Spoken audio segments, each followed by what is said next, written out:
Students, पिछली class में हमने different types of rate of reaction पढ़ी थी। ठीक है कि हम रेट ऑफ रिएक्शन किस तरीके से डिटरमाइन कर सकते हैं, जिसमें हमने एवरेज रेट ऑफ रिएक्शन और इंस्टेंटेनियस रेट ऑफ रिएक्शन के बारे में पढ़ा था। ठीक है, अब उससे रिलेटेड हम एक क्वेश्चन करते हैं कि आपके पास अगर रेट ऑफ रिएक्शन आपको फाइंड आउट करनी है या किसी और कंपाउंड प्रोडक्ट है या रिएक्टेंट है, उसकी rate of disappearance, rate of decomposition या रेट ऑफ फॉर्मेशन कैलकुलेट करनी है, तो कैसे करेंगे तो ये हमारे पास एक क्वेश्चन था।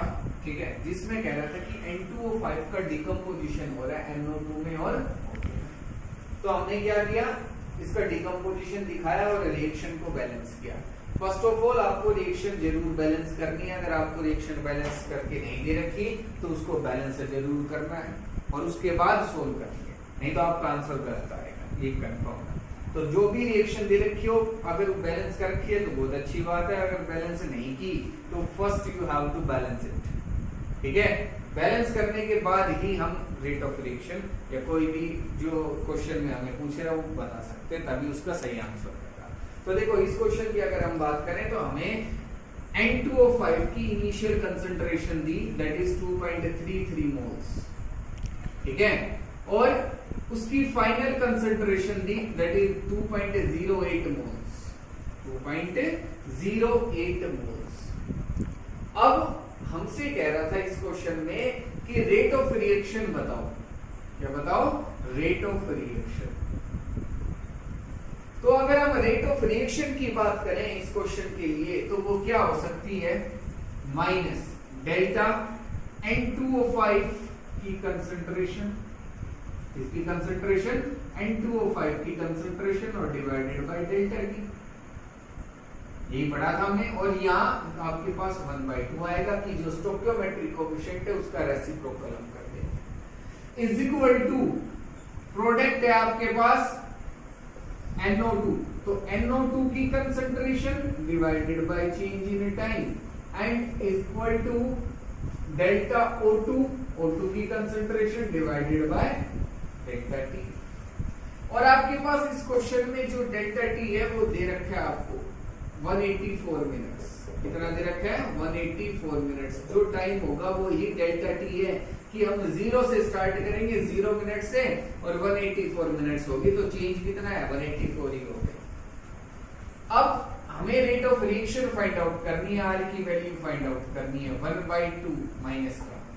हमें N2O5 की कंसंट्रेशन दी उसने कि पहले 2.33 थी, उसके बाद 2.08 हो गई। कितनी हो गई? 2.08। तो हम चेंज इन कंसंट्रेशन कैसे बताते हैं? Final minus initial. कैसे बताते हैं हम? Final minus initial. Final concentration minus initial concentration हमने किया, और ये आपके पास आएगा 1/2, 0.25 डिवाइडेड बाय 184, और ये आएगा माइनस का। इसका आएगा माइनस का, तो माइनस माइनस क्या हो जाएगा आपके पास? Plus 0.25 divided by 180। और जब इसको हम सोल्व करेंगे, ये वैल्यू आएगी आपके पास 6.79 इंटू 10⁻³ मोल पर लीटर पर सेकेंड। आपको जो कंसंट्रेशन दे रखी है मोल पर लीटर में दे रखी है, इसमें दे रखी है मोल्स पर लीटर। ठीक है, तो हमने वो लिया मोल्स पर लीटर और पर सेकेंड, क्योंकि सेकेंड टाइम नीचे तो सेकेंड इनवर्स हो जाएगा, लीटर इनवर्स कर लेगा। तो हमारे पास ये आ गया रेट ऑफ रिएक्शन। क्या आ गया? Rate of reaction. इस क्वेश्चन से जो हमें वैल्यू दे रखी थी उससे हमने rate of reaction find out कर ली कि हमें इसकी कंसंट्रेशन दे रखी है, तो फाइनल और इनिशियल सोल्व किया, आंसर आ गया। अब ये आंसर आया हमारा, सो ये आएगा आपके पास लीटर पर मिनट। इसमें आएगा मिनट के अंदर। ये जो आंसर है ये मिनट में आ रहा है आपके पास। ठीक है, हमें मिनट्स दे रखी थी। अब इसी क्वेश्चन में वो कह रहा है कि आवर्स में भी इसका आंसर बताओ, कि जब मैं इसको आवर्स में कन्वर्ट कर दूंगा तो कितना आंसर आएगा। तो रेट ऑफ रिएक्शन क्या हो जाएगा? बिल्कुल आसान है। Rate of reaction 1/2, 0.25, 184 into 60। Into 60। Minute को हम किससे डिवाइड करेंगे? 60 से, तो ये आवर्स में कन्वर्ट हो जाएगा और ये 60 ऊपर चला जाएगा। जब इसको हम सोल्व करेंगे तो ये आंसर आपके पास आ जाएगा 4.07 इंटू 10⁻⁻² मोल पर litre, litre inverse and hour inverse. हमें कह रहे हैं सेकंड्स में भी बताओ कि रेट ऑफ रिएक्शन अगर हमारे पास स्लाइड सेकंड्स में है तो क्या होगा? तो ये आपके पास 1/2 0.25 और 184 मिनट्स थी, इसको अब हम किससे मल्टीप्लाई कर देंगे? 60 से। एक आंसर आपका यहाँ से आ जाएगा। तो ये तो कह रहा था मिनट, ये तो आसान है कि मिनट में, आवर में और सेकंड में निकालो, ये कर सकते हो।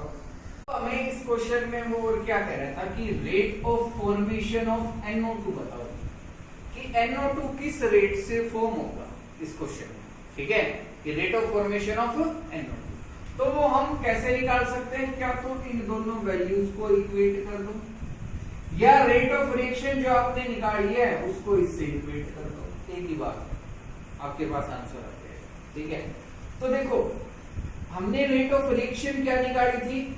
6.79 इंटू 10⁻⁻⁴ और ये किसके इक्वल हो जाएगा? 1/4 delta NO2 divided by delta T। ये क्या है? Rate of formation. ये क्या रिप्रेजेंट करेगा आपको? Rate of formation of NO2, rate of formation of NO2। तो अब इस वैल्यू को हम इधर ले आएंगे 6.79 इंटू 10⁻⁻⁴ इंटू 4 और ये हो जाएगा delta NO2 divided by delta T। तो यहां से आपके पास क्या आ गया? Rate of formation of. तो हम इस तरीके से rate of formation of NO2, rate of formation of O2 भी निकाल सकते हैं। इन दोनों वैल्यूज को इक्वेट कर दो।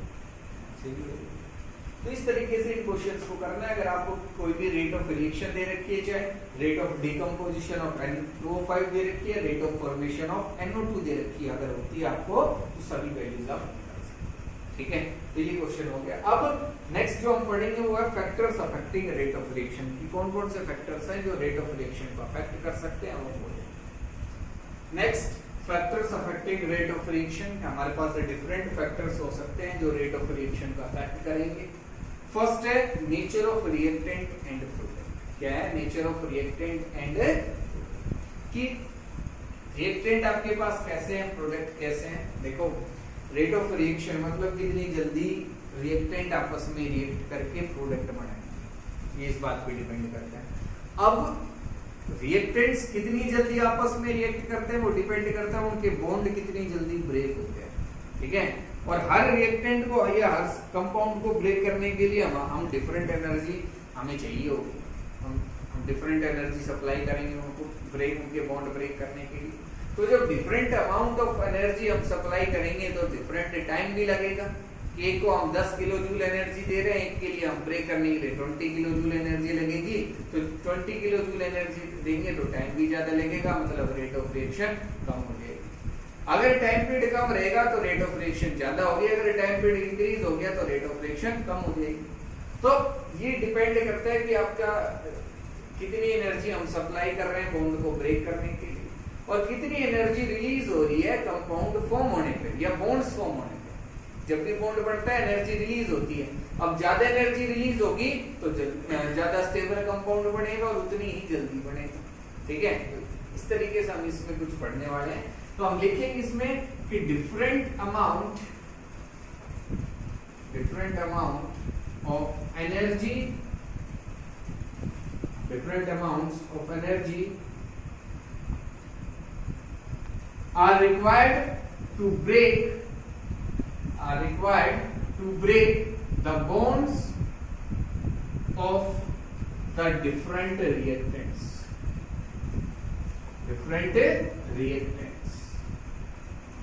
and different amount of energy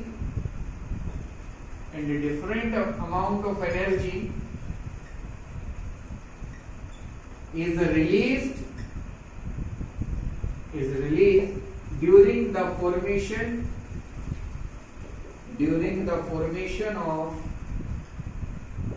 bonds of products. Therefore, different substances और reagents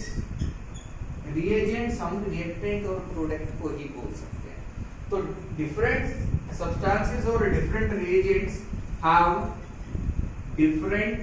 may have different rate of reaction. तो उनकी rate of reaction भी क्या हो सकती है, different हो सकती है. कि हमें ब्रेक बॉन्ड करने के लिए अलग एनर्जी चाहिए, एनर्जी जो रिलीज हो रही है वो अलग है. ज्यादा एनर्जी रिलीज हो रही है तो मतलब स्टेबल कंपाउंड बन रहा है, और जितना स्टेबल कंपाउंड बनेगा मतलब वो उतनी ही जल्दी बनेगा. तो ये उस पर डिपेंड कर रहा है कि कितनी एनर्जी रिलीज हो रही है, एब्जॉर्ब हो रही है. ठीक है, तो ये आपके पास. सेकंड हमारे पास जो है वो है कंसंट्रेशन. सेकंड जो फैक्टर है कि कंसंट्रेशन ऑफ रिएक्टेंट्स.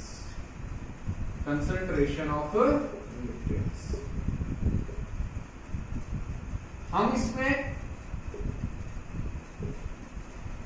कंसंट्रेशन की अगर हम बात करें तो कंसंट्रेशन अगर इंक्रीज होगी तो रेट ऑफ रिएक्शन भी इंक्रीज होगी. As concentration increases rate of reaction also increases. And if concentration decreases, rate of reaction decreases. ठीक है, तो कंसंट्रेशन इंक्रीज होने के साथ रेट ऑफ रिएक्शन इंक्रीज होती है, कंसंट्रेशन डिक्रीज होने के साथ रेट ऑफ रिएक्शन डिक्रीज हो जाती है. ठीक है, तो ये हमारे पास दो फैक्टर्स हो गए. नेक्स्ट क्या कौन से फैक्टर्स है? नेक्स्ट जो हमारे पास फैक्टर है वो है टेम्परेचर. अब टेम्परेचर कैसे रेट ऑफ रिएक्शन को इंक्रीज करेगा, तो हम इसमें लिखेंगे as temperature increases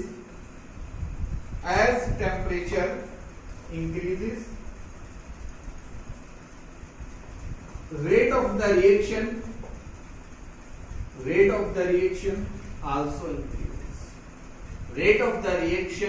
also increases. जो rate of reaction है वो भी इंक्रीज है. ठीक है, अगर हम टेम्परेचर को डिक्रीज कर देंगे, as temperature decreases rate of reaction decreases. ऐसा क्यों हो रहा है? देखो, हमें प्रोडक्ट को रिएक्टेंट में कन्वर्ट करने के लिए एक एनर्जी बैरियर को क्रॉस करना पड़ता है. सभी रिएक्टेंट्स हैं उनको प्रोडक्ट में कन्वर्ट होने के लिए एनर्जी बैरियर को क्रॉस करना पड़ता है, और इस एनर्जी बैरियर को हम एक्टिवेशन एनर्जी बोलते हैं. क्या बोलते हैं? Activation energy. तो जब हम टेम्परेचर बढ़ाएंगे तो जो आपके पास रिएक्टेंट के जो मॉलिक्यूल्स हैं, एटम्स है, वो एक्टिवेशन एनर्जी के बराबर एनर्जी एब्जॉर्ब करेंगे और इसमें कन्वर्ट हो जाएंगे प्रोडक्ट में. तो जितना टेम्परेचर बढ़ाएंगे उतनी ज्यादा एनर्जी मिलेगी, उतनी इजीली वो रिएक्टेंट से किसमें कन्वर्ट हो जाएंगे? प्रोडक्ट में, और रेट ऑफ रिएक्शन क्या हो जाएगी? इंक्रीज हो जाएगी. ठीक है, तो ये तो हमारे पास तो थर्ड फैक्टर, बिल्कुल आसान. नेक्स्ट जो हमारे पास फैक्टर है that is surface area. Surface area of the reactant. Surface area पे भी रेट ऑफ रिएक्शन जो है वो डिपेंड करती है. ठीक है, कैसे करती है वो देखते हो कि surface area, as surface area increases rate of reaction also increases. कि सरफेस एरिया अगर बढ़ता है रिएक्टेंट्स का तो रेट ऑफ रिएक्शन भी क्या हो जाती है? Increases. Because more reactant molecules, atoms, ions come closer to each other to carry out a chemical reaction, कि जितना सरफेस एरिया बढ़ेगा उतने ही रिएक्टेंट्स आपस में कांटेक्ट में आएंगे और उतनी ही जल्दी उनके बीच में रिएक्शन। देखो अगर मैंने दो बॉल लिए, अगर मैंने दो स्फीयर्स ले लिए, तो उनके जो पॉइंट ऑफ कांटेक्ट रहेगा वो तो एक पॉइंट रहेगा, वो तो क्या रहेगा, एक पॉइंट पे टच करेंगे। लेकिन अगर मैंने कोई शीट ली है, जैसे ये हैंड है, अगर हम इसको शीट मानते तो हमारे पास जो सरफेस एरिया है कांटेक्ट का वो बहुत ज्यादा है। तो सरफेस एरिया बढ़ता है तो आपस में जो कांटेक्ट का एरिया है वो भी इंक्रीज होगा, मॉलिक्यूल्स आपस में अच्छे से कांटेक्ट में आ पाएंगे और उनके बीच में रिएक्शन हो सकती है। ठीक है, तो सरफेस एरिया के साथ भी रेट ऑफ रिएक्शन इंक्रीज होती है। अब नेक्स्ट क्या फैक्टर है, वो नेक्स्ट जो फैक्टर है वो है कैटलिस्ट की प्रेजेंस ऑफ कैटलिस्ट। कैटलिस्ट की प्रेजेंस जो है वो भी रेट ऑफ रिएक्शन को अफेक्ट कर सकती है। ये हमने अभी सरफेस केमिस्ट्री जो पढ़ा था उसमें हमने कैटलिस्ट के बारे में पढ़े थे, के बारे में डिस्कस किया था, उसकी प्रॉपर्टीज के बारे में कि रेट ऑफ रिएक्शन जो है कैटलिस्ट चेंज कर सकता है, वो रिएक्शन की स्पीड को, रिएक्शन की रेट को बढ़ा भी सकता है और कम भी कर सकता है। ठीक है, तो नॉर्मली तो हम उसका यूज जो है रेट ऑफ रिएक्शन को इंक्रीज करने के लिए ही करते हैं। तो हम लिख सकते हैं इसमें कि catalyst can change the rate of reaction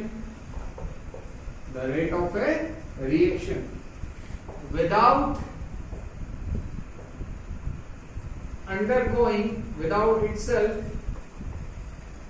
undergoing any chemical change, कि बिना कोई केमिकल चेंज आए उसमें वो रेट ऑफ रिएक्शन को क्या कर सकता है, अफेक्ट कर सकता है, चेंज कर सकता है, कम भी कर सकता है और बढ़ा भी सकता है। ये हमने नीचे पढ़ा था, तो ये जो फैक्टर है वो भी अफेक्ट करता है। नेक्स्ट है प्रेजेंस ऑफ लाइट की लाइट की प्रेजेंस में भी रेट ऑफ रिएक्शन जो है वो अफेक्ट हो सकती है। कि कुछ ऐसी रिएक्शंस हैं जो लाइट की प्रेजेंस में स्पीडली अकर करती हैं, लाइट की प्रेजेंस उनको चाहिए ही चाहिए। अगर लाइट नहीं होगी तो रेट ऑफ रिएक्शन उनमें बिल्कुल स्लो हो जाएगी, या हम कह सकते हैं रिएक्शन होगी। तो बहुत सारी ऐसी रिएक्शंस हैं जिसमें हमें लाइट की जरूरत पड़ती है। तो प्रेजेंस ऑफ लाइट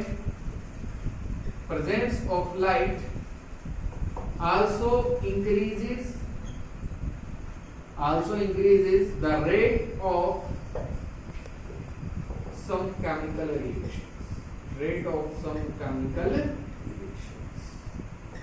कि जो लाइट है वो भी इफेक्ट कर सकती है, जैसे फोटोसिंथेसिस है, लाइट के बगैर होगा ही